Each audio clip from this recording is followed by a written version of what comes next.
तो बड़ा इंटरेस्टिंग सा डेवलपमेंट है, पर वो डेवलपमेंट समझाने से पहले थोड़ा बैकग्राउंड समझना है कि डिफेंस डील्स के अंदर चल क्या रहा है।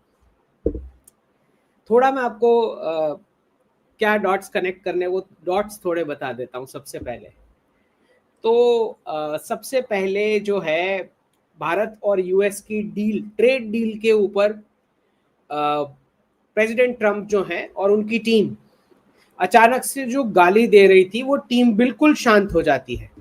मैं थोड़ा पीछे लेके चल रहा हूं तो क्या आपको समझ में आए कि चल क्या रहा है। तो पूरी की पूरी टीम, स्कॉट बेसेंट, नवेरो, इनके जितने भी बड़े बड़े टीम मेंबर्स थे, प्रेसिडेंट ट्रम्प खुद, व्हाइट हाउस की स्पोक्स पर्सन कैरोलिन लेविट, ये सारे के सारे अचानक से जो भारत को अलग अलग प्रकार के लैंग्वेज से बात कर रहे थे, वो चुप हो जाते हैं। वो हो जाने के बाद भारत की ओर से स्टेटमेंट आता है कि हम जो है, हमारा इंजन नेक्स्ट ईयर तक, हमारा कुछ इंडिजिनस इंजन ही रेडी हो जाएगा। भारत यूएस ट्रेड डील के अंदर एक पार्ट है जो बिल्कुल कंफर्म है, और वो ये है कि अमेरिका का ऑयल गैस हम परचेस करने वाले हैं। ये बिल्कुल जैसे प्रेडिक्शन दिया हुआ था, बिल्कुल वैसे ही होने वाला है। प्रेसिडेंट ट्रम्प के जो स्टेटमेंट्स आ रहे थे कि रशिया से भारत कुछ नहीं खरीदेगा, जो बिल्कुल गलत और बेबुनियाद थे, और ये तय था कि रशिया से रिड्यूस होना है और यूएस वाला बाय करना है। जो मैंने बताया था कि पूरा का पूरा बंद नहीं होगा। तो अलग अलग प्रकार की रशिया के साथ डील्स कंटिन्यू कर रही है, और अमेरिकी ट्रेड डील में जो ऑयल और गैस का पोर्शन है वो कंफर्म्ड है कि वो हम बाय करने वाले हैं, जो ब्रिक्स प्लस नेशंस चाहते ही हैं। चाइना भी चाहता है कि अमेरिका के नेचुरल रिसोर्सेज कंज्यूम करें, क्योंकि उनके अकेले के इंटैक्ट पड़े हैं वेस्टर्न कंट्रीज के, बाकी सबका यूज किया गया, पोल्यूट किया गया, खर्च किया गया, गुड्स बनाए गए, एक्सपोर्ट किया गया अमेरिका को, सिर्फ वो करेंसी छाप रहे थे। तो अब ये रिवर्सल में ऑब्वियस है कि बाकी सब अब अमेरिका की चीजें बाय करेंगे। तो वो तो समझ में आया कि ऑयल और गैस वाला अमेरिका से बाय होगा। लेकिन जब ये इंजन वाला स्टेटमेंट आया राजनाथ सिंह जी का, डिफेंस मिनिस्टर का, कि हमारा इंजन कुछ रेडी हो जाएगा नेक्स्ट ईयर तक, और ऑपरेशन सिंदूर के राउंड 1 में जो राफेल का परफॉर्मेंस था, उसके बाद दो प्रकार के टर्निंग पॉइंट्स आए हैं। सबसे पहले तो यूक्रेन ने राफेल डील पे शिफ्ट किया, जो अभी इतने महीने से अमेरिका से मांग रहा था कि F-35 दे दो या आपके कुछ वेपन्स दे दो। वो यूक्रेन शिफ्ट होके राफेल वाली डील कर रहा है फ्रांस के साथ, 100 राफेल्स के लिए। होता है नहीं होता है, कितना आगे बढ़ता है वो देखा जाएगा। क्यों? क्योंकि प्रेसिडेंट ट्रम्प प्रेसिडेंट पुतिन के साथ एक अरेंजमेंट ऑलरेडी अग्री करके स्टार्टिंग से बैठे हैं कि आपने कब्जा करना ही है यूक्रेन के कुछ जमीन का। तो ट्रम्प और पुतिन के बीच जो ये अंडरस्टैंडिंग हो चुकी है कि यूक्रेन का एक जमीन का टुकड़ा तो आपने लेना ही है, एक भाग, बाकी का अमेरिकी कंपनीज को जाएगा। तो पुतिन के साथ ये डील के चलते हुए अब वो जो फाइटर एयरक्राफ्ट देने थे जेलेंस्की को, वो तो अब नहीं मिलने, बजट भी नहीं है उतना एक्सपेंसिव परचेस करने का। तो फ्रांस ऑफर कर रहा है 100 राफेल्स, और यूक्रेन बोल रहा है कि हम खरीदेंगे। दूसरा टर्निंग पॉइंट ये आया है कि सऊदी अरेबिया F-35 ले रहा है। जो सऊदी अरेबिया और यूएई F-35 कैंसिल कर चुका था डील 2 साल पहले, वो सऊदी अरेबिया और यूएई का भी पता नहीं, सऊदी अरेबिया एटलीस्ट F-35 के लिए अग्री कर रहा है।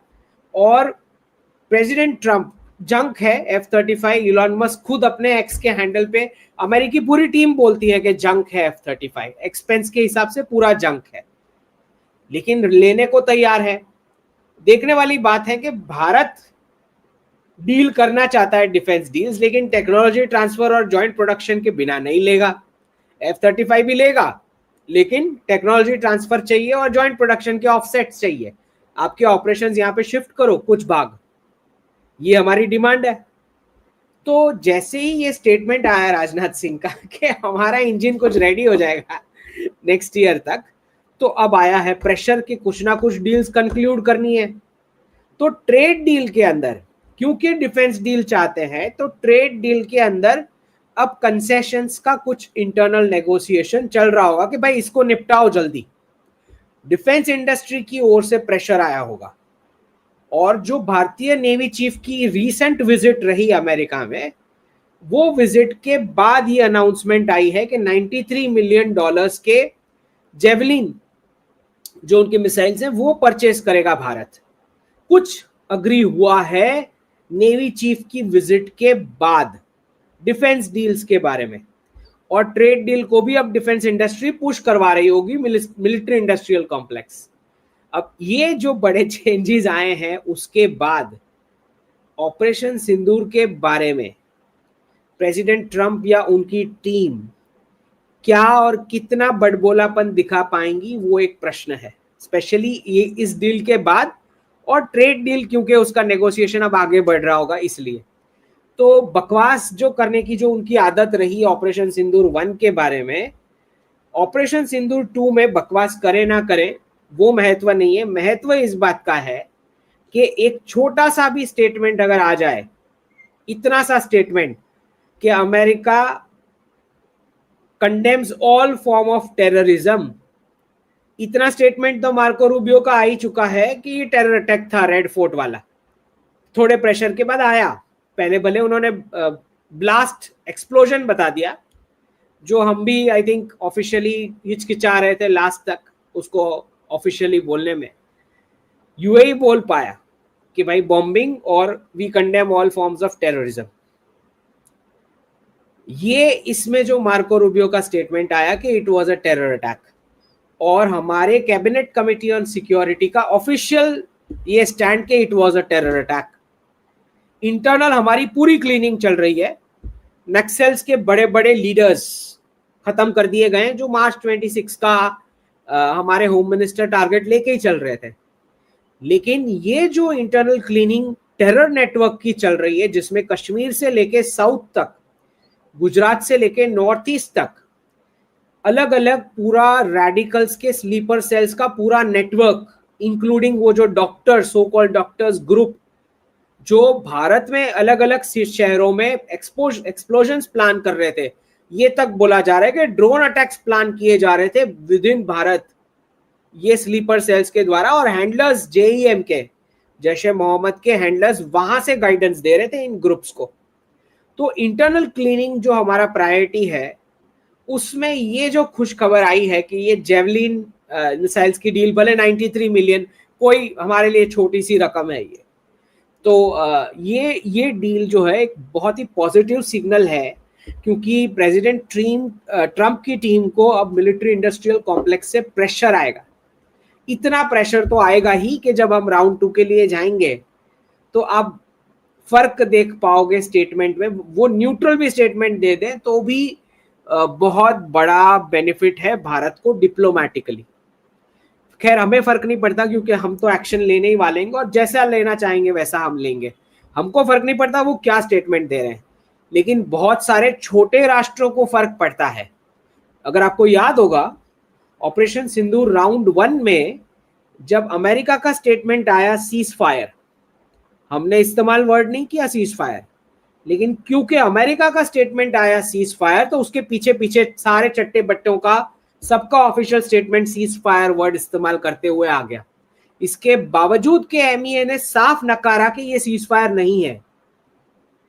इसीलिए जो छोटे छोटे राष्ट्र को इंपैक्ट होता है अमेरिका की स्टेटमेंट का, उसका कुछ फायदा मिल सकता है इस डिफेंस डील के चलते।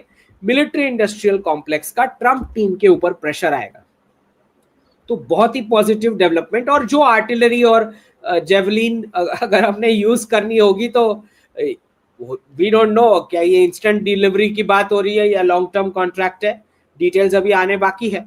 लेकिन इतना साफ है कि इस डील के चलते अमेरिका कुछ पकड़ में आया है। ठीक, अब सऊदी अरेबिया जो अपने आप को नॉन नेटो पार्टनर डिक्लेयर करवा के आया है, एमबीएस विजिट पे गए थे और प्रेसिडेंट ट्रंप ने जो उनको चूना लगाया है F-35 की डील का, और जो भी 1 ट्रिलियन इन्वेस्टमेंट, जो भी उनकी जो आदत है बड़बोलापन, आपको पता ही है कि एग्जैजरेट करके बोलते हैं कि मैंने ये डील करा ली वो करा ली। तो $1 ट्रिलियन का सऊदी अरेबिया इन्वेस्टमेंट प्रॉमिस करके आया है। बड़ा इंटरेस्टिंग पॉइंट इसमें यह है कि मागा के बड़े बड़े हैंडल्स सऊदी अरेबिया और कतर की इन्वेस्टमेंट्स के बारे में सोशल मीडिया पे क्या लिख रहे हैं। मागा रिटार्ड्स के बड़े हैंडल्स सऊदी अरेबिया की डील के बारे में ये लिख रहे हैं कि ये अमेरिका के नेशनल इंटरेस्ट स्ट्रेटेजिक एसेट्स को परचेस करने वाली हरकतें हो रही है, कोई ये पार्टनरशिप वाली चीज नहीं हो रही। जैसे सऊदी अरेबिया और यूएई सारे स्पोर्ट्स क्लब की पूरी पूरी टीम उठा के परचेस करके चले गए, बिल्कुल वैसे एमबीएस सऊदी अरेबिया का 1 ट्रिलियन के नाम पे अमेरिका के कुछ स्ट्रेटेजिक एसेट्स पूरे परचेस करने की कोशिश कर रहा है। ये मागा रिटार्ड्स के हैंडल बोल रहे हैं, प्रेसिडेंट ट्रंप के खिलाफ जाके ये बोल रहे हैं। बिल्कुल वैसे जैसे कतर के बारे में बोला जाता है कि यूके के पार्किंग लॉट्स और अमेरिका के पार्किंग लॉट्स पूरे एसेट्स वो परचेस करके बैठा है, एक बड़ा चंक। तो अब इन्हें इन्वेस्टमेंट से भी डर लग रहा है मागा के रिटार्ड्स को। तो ये बड़ी सारी इंटरेस्टिंग डेवलपमेंट हो रही है, क्योंकि जो ये डिफेंस डील भी F-35 की जो सऊदी अरेबिया के साथ होगी, आप इतना समझ लें कि जिस चीज का एक्सेस प्रधानमंत्री जी के ब्रदर्स को मिलेगा डिफेंस के इक्विपमेंट्स का, उसका एक्सेस हमारी फोर्सेस को जॉइंट एक्सरसाइज में इनडायरेक्टली मिल ही जाना है। कि वो क्या टेक्नोलॉजी यूज हो रहा है, क्या एसओपीज यूज हो रहा है, थोड़ा थोड़ा एक्सेस तो वहीं से लीक हो जाएगा चीजें। तो अच्छा ही है। और वैसे भी हम भी तैयार है F-35 डील के लिए। अगर हमारी सारी शर्तें मानी जाती है तो थोड़ा जंक लिमिटेड क्वांटिटी में परचेस करने में हमें कोई फर्क नहीं पड़ता, अगर टेक्नोलॉजी ट्रिकल डाउन होती है तो हमारे एक्सपर्ट्स को, जिसका लॉन्ग टर्म बेनिफिट हो सकता है। तो let's see how it goes. लेकिन इतना तो तय हो चुका है कि गल्फ और भारत मिलके वेस्ट के कुछ स्ट्रेटेजिक एसेट्स और वेस्ट को कैसे डिप्लोमेटिकली घेरना है, उसकी जॉइंट प्लानिंग कुछ ना कुछ तो स्ट्रेटेजिक लेवल पे चल रही है। वरना ये ना होता कि जो ऑपरेशन सिंदूर राउंड 1 के बाद जो छोटे छोटे अर्थक्वेक आए, उसके बाद ये ना होता कि सऊदी अरेबिया की हेडलाइंस आती कि भाई पाकिस्तान का न्यूक्लियर हमारा है। इस टोन में, इस कॉन्टेक्स्ट में जो हेडलाइंस कुछ छपी कि पाकिस्तान का न्यूक्लियर हमारा है सऊदी अरेबिया की ओर से, तो उसका एक अलग ही कॉन्टेक्स्ट बनता है यहाँ पे। अगर जो ये आईएमएक कॉरिडोर सक्सेसफुल होना है with Bharat as a main partner पूरे आईएमएक रूट पे, जो भारत से यूएई, यूएई से सऊदी अरेबिया, सऊदी अरेबिया से इजराइल, इजराइल से इटली और ग्रीस, ये अगर कॉरिडोर सक्सेसफुल होना है तो सारे पार्टनर कंट्रीज को डिफेंस में जॉइंट इन्वेस्टमेंट डाल के अपने खुद के इंडिजिनस प्रोडक्ट्स बनाने होंगे, क्योंकि कल को अमेरिका इस एरिया का नेशनल सिक्योरिटी नहीं देख रहा होगा तो पाकिस्तान नाम का जो न्यूजेंस है वो बीच में से न्यूट्रलाइज करना ही होगा। अगर आईएमएक कॉरिडोर सक्सेसफुल होना है तो पाकिस्तान का डी न्यूक्लियराइजेशन और डी रेडिकलाइजेशन का प्रोसेस स्टार्ट होना ही होगा। इसके सिवाय ये ट्रेड रूट सक्सेसफुल नहीं हो सकता। तो चाहे नेतन्याहू वहां पे सफाई कर रहे हो या भारत यहां बाजू में सफाई करेगा, सऊदी अरेबिया और यूएई का पूरा सपोर्ट भारत को मिलने वाला है। तो ये बहुत ही पॉजिटिव डेवलपमेंट्स हैं जो जियोपॉलिटिकली चल रही है, जो आपने समझनी चाहिए।